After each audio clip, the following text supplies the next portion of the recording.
పురస్కరించుకొని south Korea మీదుగా ఎల్లుండి నగరానికి రాబోతున్నారు. ఈ యొక్క పర్యటన, అమెరికా పర్యటన విషయాల గురించి నేను ఆల్రెడీ పార్లమెంట్ సమావేశాల్లో ఉన్నప్పుడు నేను, మా ఎంపీలు మల్లు రవి గారు, సురేష్ శెట్కర్ గారు ముగ్గురం ప్రెస్ మీట్ పెట్టడం జరిగింది. అక్కడ ఉన్నటువంటి డెవలప్మెంట్స్ మీద,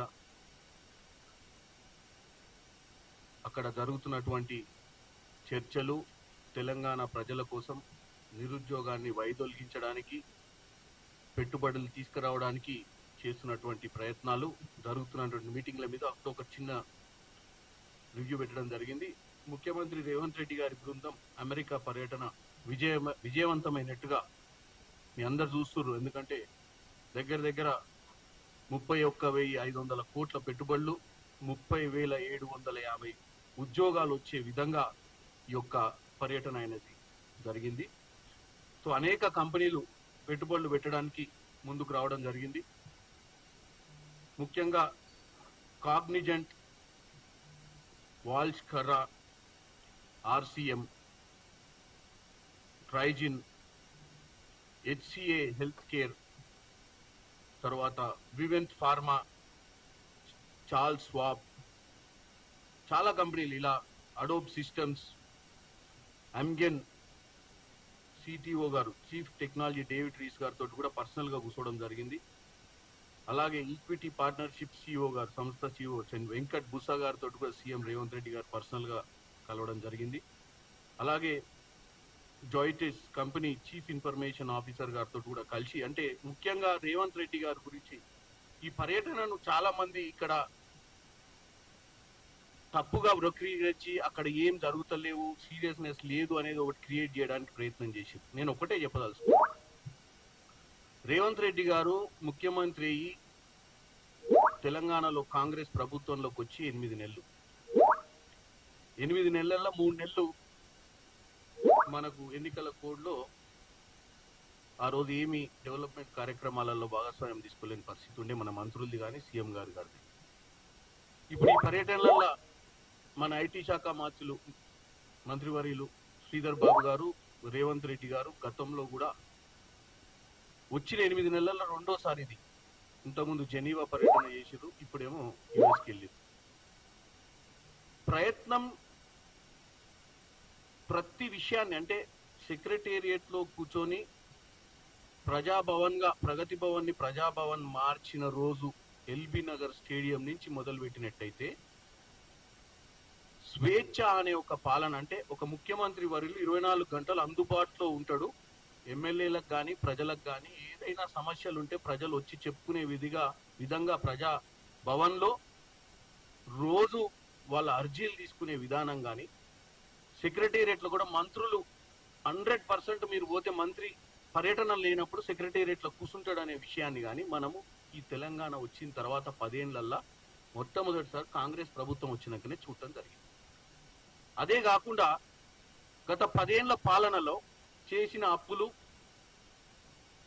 వాటికి మన రాష్ట్ర పరిస్థితి ఏందో క్లారిటీగా మనందరికీ కూడా వచ్చిన నెల రోజులలోనే వాస్తవాలు ముఖ్యమంత్రి గారు, మంత్రులు అన్ని శాఖలలో, అటు సివిల్ సప్లైస్లో కానీ, ఇటు ఇరిగేషన్లో కానీ, ఇటు ఎలక్ట్రిసిటీ డిపార్ట్మెంట్లో కానీ, విద్యుత్ శాఖలో కానీ, ఏవి శాఖలో కూడా ఏం జరిగింది అంటే అంత ముందు వీళ్ళు చీకటి జీవోలు ఇచ్చి రాష్ట్రాన్ని మొత్తం అప్పుల పాలు చేసి రాష్ట్రంలో ఏం జరుగుతుందని కూడా ప్రజలకు తెలియని విధంగా పరిపాలనను ఒక క్లారిటీకి తీసుకురావచ్చే ప్రయత్నం ఫస్ట్ నెలన్నరలో చేసినాక అప్పుడు తప్పుడు ప్రచారం ఏంటంటే, అరే చూసిరా ఇవన్నీ ఎందుకు చెప్తున్నారు అంటే 6 గ్యారెంటీలు చేయొద్దు అనే ఉద్దేశంతో ఇవన్నీ డొంక సాకులు చెప్తున్నారు, ఇవన్నీ ఏం లేదు, అంతా తప్పుడు ప్రచారం అని చెప్తారు.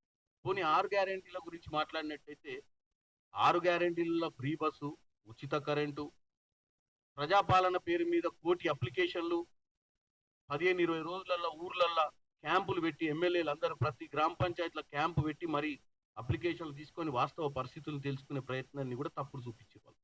ఇదంతా కాలయాపనే, అప్లికేషన్లు తీసుకొని మళ్ళీ ఏం చేయొద్దన్న ఉద్దేశంతో. సరే అదో ఇదో మన పార్లమెంట్ ఎన్నికలలో రేవంత్ రెడ్డి గారు ఆగస్టు 15 లోపు రైతు రుణమాఫీ అనేది అన్నిటికంటే పెద్ద సబ్జెక్ట్, ఇంట్లో ఎక్కువ డబ్బుతోటి కూడుకున్నటువంటి సబ్జెక్ట్ ఈ పథకాలలో. దాన్ని నేను ఆ రోజు చేస్తా అని చెప్పి నా దగ్గరనే ప్రచారంలో యాదగిరి లక్ష్మీనరసింహస్వామి సాక్షిగా ఆగస్టు 15 కల్లా చేస్తా అన్నట్టు చేస్తున్నారు. దాని మీద తప్పుడు ప్రచారమే. అంటే రేషన్ కార్డులు ఉన్న వాళ్ళకి ఇయ్యరనా, లేని వాళ్ళకి ఇయ్యరనా, మళ్ళీ వీళ్ళకి ఇయ్యరనా, వాళ్ళకి ఇయ్యరనా, ఐటీ రిటర్న్స్ ఎంత ఉండాలి, ఇవన్నీ పబ్లిక్ ని కన్ఫ్యూజ్ చేసే విధంగా మళ్ళా ప్రతిపక్షాలు మాట్లాడటం జరిగింది. నిన్న అమెరికా పర్యటనలో కూడా ఏం దొరికితే బాగుంటది, ఏది దొరికించుకొని తప్పుడు ప్రచారం చేద్దామన్న ఆలోచనే తప్ప, అరే ప్రజలు మీకు 10 ఏళ్ళు అవకాశం ఇచ్చిర్రు, కాంగ్రెస్ పార్టీకి 5 ఏళ్ళు ఇచ్చిర్రు. ప్రజలే నిర్ణయిస్తారు కదా మేము తప్పులు చేస్తే. ప్రజలు ఈ రోజు రేపు గ్రామ పంచాయతీ ఎన్నికలు వస్తాయి, రేపు జిల్లా పరిషత్ ఎన్నికలు వస్తాయి, రేపు మున్సిపల్ ఎన్నికలు వస్తాయి, తర్వాత మళ్ళీ జనరల్ ఎలక్షన్స్ వస్తాయి ఇంకో 4 ఏళ్ళు అయితే. ఈ లోపు మేము కూడా ఓ 10 ఏళ్ళలో 20 ఏళ్ళలో ఇక్కడ ప్రజలకు సేవ చేయాలన్న ఆలోచనతో రాజకీయాలు చేస్తాం తప్ప, తప్పులు చేసి ఇంత చిన్న వయసులో ముఖ్యమంత్రి అయినటువంటి రేవంత్ రెడ్డి గారైనా, మా మంత్రులైనా, కాంగ్రెస్ పార్టీ అయినా తెచ్చిన తెలంగాణ తర్వాత 10 ఏళ్ల తర్వాత మేము అధికారంలోకి వచ్చాం. మీ నమ్మకం, ప్రజల నమ్మకంతో వచ్చినాం. మాకెవరు పెట్టిన భిక్ష కాదు ఇది, ప్రజలు పెట్టిన భిక్ష. ప్రజలు ఎందుకు పెట్టిర్రు? నమ్మకంతో. మమ్మల్ని, మా కష్టాలను, తెచ్చుకున్న తెలంగాణ బంగారు తెలంగాణ చేస్తామన్న ఉద్దేశంతో కదా తీసుకొచ్చి ఇచ్చింది మాకు ఈ అధికారం. ఈ అధికారాన్ని మేము దుర్వినియోగం ఎందుకు చేస్తాము?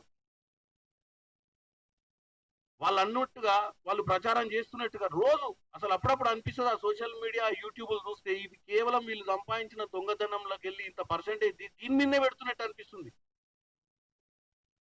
నేను ఒక్కటే చెప్తున్నా వాళ్ళకు, దయచేసి మేం తప్పులు చేస్తే మమ్మల్ని, మా మీద ఏ నిర్ణయం తీసుకున్నా ప్రజలకు అధికారం ఉంది. ప్రజలు మమ్మల్ని రేపు పొద్దున అనలైజ్ చేస్తారు. మేము ఎంతవరకు మంచి పాలన అందించినాం, ఎంతవరకు పాలనలో వైఫల్యాలు ఉన్నాయి, ఎంతవరకు పాలనను కుటుంబ పాలన మాదిరిగా నడిపినాం.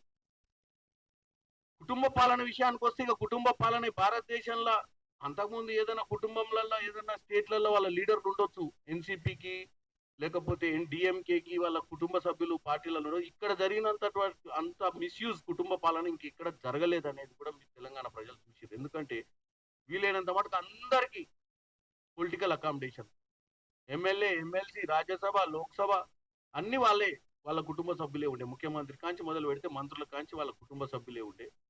మేము ఏ రోజు కూడా మీరు చూసినట్టయితే 10 ఏళ్లలో ఇంత దారుణమైన ప్రచారం చేయలేము. మేము వాళ్ళు పనిచేస్తుంటే మేము అప్పుడప్పుడు కన్స్ట్రక్టివ్ గా ఇక్కడ తప్పిదాలు జరిగినప్పుడు బయటకు వచ్చి ప్రజల మధ్యనకు వచ్చినా కానీ ప్రతిరోజు ఏదో ఒకదాన్ని పట్టుకోవాలి, ఏదో ఒకదాన్ని పట్టుకొని దాన్ని సోషల్ మీడియానో వాళ్ళ సోషల్ మీడియా యాక్టివిస్టుల ద్వారానో దాన్ని తప్పుడు ప్రచారం చేయాలన్న ఆలోచన కేవలం వీళ్ళనే చూస్తున్నా.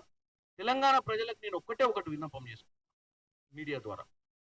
రేవంత్ రెడ్డి గారు ఇటు అమెరికా పోయినా, సౌత్ కొరియా పోయినా, గతంలో జెనీవా పోయినా, ఇక్కడ సెక్రటేరియట్లో కూర్చొని పని చేసినా మీ మంచి కోసం, మీ బాగు కోసం, తెలంగాణని ఏం చేస్తే 10 ఏళ్లలో మనం చేసుకోలేని పనులను మనం ముందుకు ఎట్లా తీసుకుపోతాం, నిరుద్యోగులకు ఉద్యోగాలు ఎట్లియాలన్న ఆలోచనతోటే రేవంత్ రెడ్డి గారు పనిచేస్తారు.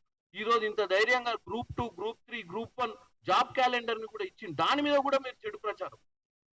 అరే మొదలు పెట్టినాము, ఖాళీలైనా కొద్ది భర్తీ చేస్తామంటున్నాము, మెగా డిఎస్సి చేస్తామంటే మెగా డిఎస్సి ఫస్ట్ ఇచ్చిన డిఎస్సి నుంచి నెక్స్ట్ మళ్ళీ మీ ముందే ట్రాన్స్పరెంట్ గా ఎన్ని జాబులు క్రియేట్ అయ్యారు అన్ని జాబులు ఫిల్అప్ చేసుకుంటూ పోతామని చెప్తున్నాము. మీరు ఏం చేయను, 5 ఏళ్ల నుంచి ఏం చేయని వాళ్ళు మేము 5 నెలలు ఏదో చేస్తుంటే ఈ తప్పుడు ప్రచారం ఏంది?